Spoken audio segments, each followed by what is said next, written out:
Cocotelis, bonjour, je suis très contente de vous retrouver aujourd'hui pour réaliser un joli bouquet automnal. On va utiliser des petits fils de fer, 50 cm, il vous en faut une douzaine, des fleurs bien sûr, et de la fougère séchée. Alors on va commencer par florataper nos petits fils. Donc vous savez, le floratap, c'est le petit scotch de fleuriste qu'on vient bien pincer en haut du fil de fer et après on fait tourner entre ses doigts et surtout on étend bien le floratap pour qu'il colle au fil de fer. Donc vous faites bien sûr les 12. Allez, c'est parti. Une fois tous vos fils floratapés, nous allons les relier tous ensemble et on va reflorataper de manière à se créer une petite poignée pour pas qu'ils bougent tous ensemble. Donc c'est pareil, on étire bien le floratap et on fait à peu près la longueur d'une main, un peu plus, sinon j'ai des grandes mains.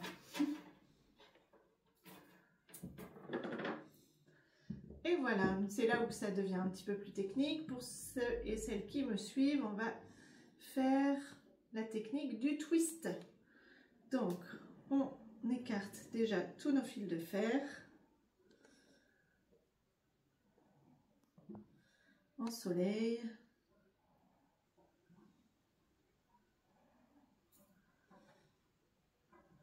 Bien à plat. Et c'est parti. Alors moi je me sers pour les premiers tours d'un crayon ou du couteau. On vient réaliser un premier pétale en attrapant deux fils et là je twist deux fois. Je me décale sur les deux fils d'à côté. Je fais exactement la même chose. Je réalise un petit pétale et je twist. Et on fait ça tout autour avec nos 12 fils. Donc on doit avoir à la fin 6 pétales à peu près de la même taille. Voilà, on commence à voir notre rosace qui se dessine.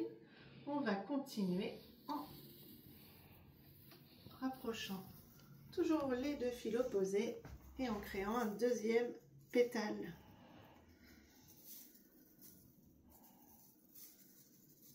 Donc, toujours pensez bien à twister deux fois, comme ça au moins ça ne bouge pas.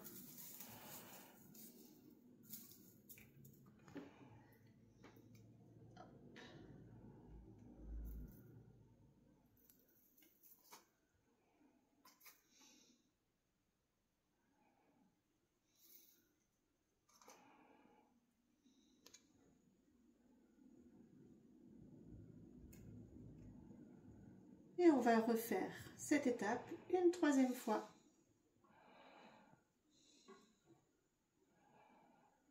Allez, c'est parti. J'aime bien quand ils sont toujours dans le même sens. Et je twist deux fois.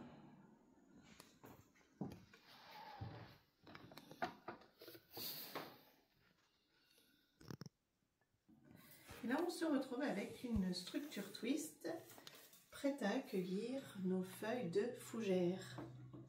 Donc les fougères, on va couper des petits morceaux et on va venir en fait les insérer partout dans notre structure de manière à cacher le fil de fer, tout simplement. Vous voyez, je coupe des morceaux et je vais venir me servir en fait des quadrillages pour garnir notre structure. Je fais dessous, dessus, un petit peu partout. Et il ne faut pas hésiter à en mettre quand même pas mal.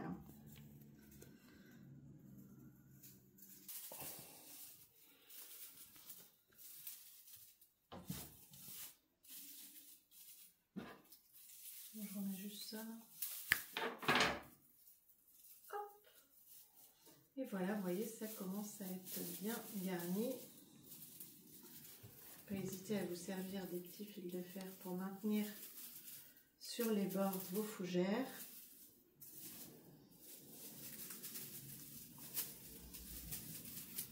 Voilà, il faut quand même qu'il y en ait, hein, une belle épaisseur.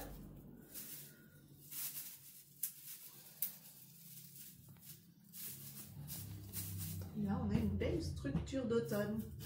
Je fais un petit coup de ménage et après, on va pouvoir venir glisser nos fleurs à l'intérieur. Avec les petites feuilles de chêne, on va faire des petits paquets et je me garde comme ça là, le bout de la tige. Et là, je vais me faire des petits paquets de 3. Je fais pareil sur toutes mes branches. Hop, je garde le petit haut.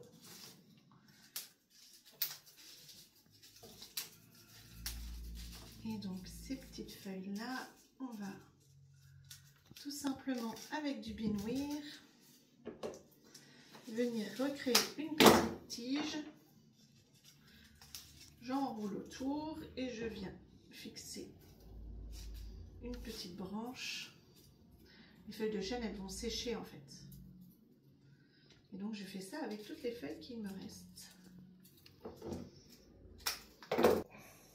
Avec nos petites feuilles, on va venir les glisser à l'intérieur, les rattraper en dessous. Ça va emmener un petit peu de vert sur notre structure marron.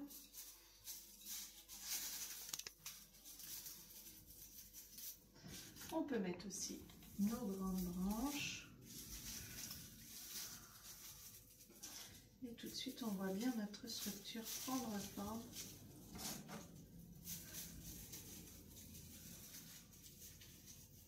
Alors, on essaye de les tenir bien dans sa main, toujours dans le même sens. Hop, et voilà notre base. On va pouvoir ensuite venir mettre les fleurs, que ce soit couleur automne ou là j'ai choisi blanc-vert. Donc un petit chou, je vais enlever un petit peu de feuilles du bas et venir le glisser à l'intérieur.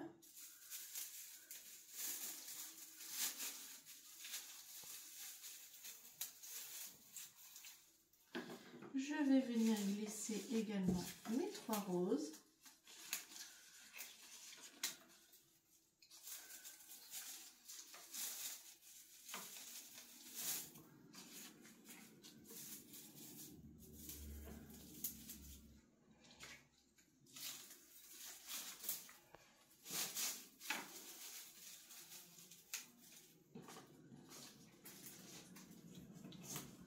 J'enlève les feuilles parce que vous savez, il ne faut pas de feuilles dans la main pour pas qu'elles soient ensuite dans l'eau. Il faut que les feuilles tiennent les fleurs tiennent le plus longtemps possible. Je viens glisser ensuite les petits germini.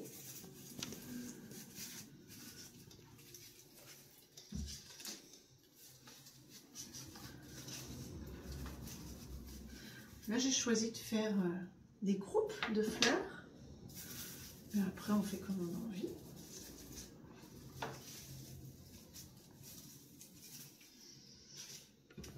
Je viens mettre le lille ou l'alstromère pour les kits.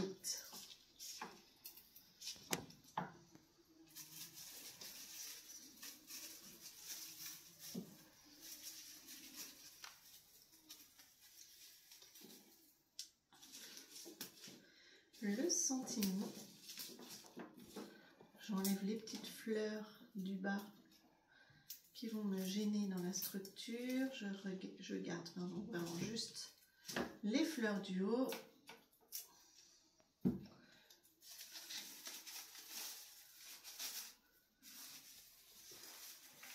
Voilà. Restera plus que notre colocante à mettre au milieu. Donc on va déjà préalablement attacher notre bouquet. Une fois le bouquet attaché, on va s'occuper de la colocante. On le fait en dernier parce que c'est très lourd. Donc c'est pourquoi vous ayez mal au bras. Donc l'idée c'est de faire un petit trou au dos de la colocante. Je le fais toujours à côté du cul, pardon, mais de la colocante. C'est plus facile à percer. Et comme ça après avec le tuteur, je viens enfoncer à l'intérieur de la coloquinte et je viens la glisser bien au milieu, là où on a, vous savez, notre croisement où il y a le plus de fil de fer pour que ce soit le plus stable possible.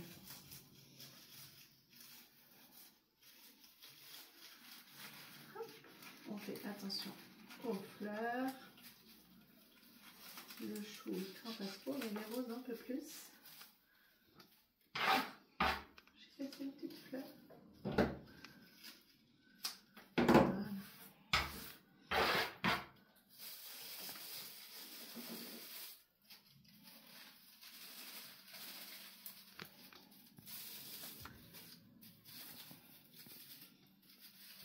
Et voilà notre bouquet d'automne. On vérifie bien que la coloquinte se trouve bien dans notre attache. On peut hésiter à réattacher si besoin. On peut remettre également un petit peu de feuilles de fougère si on en a cassé quelques brins et si on veut lui donner un peu plus de volume. Et voilà pour ce beau bouquet automnal. Je vous dis à très bientôt pour une nouvelle vidéo. Bye bye!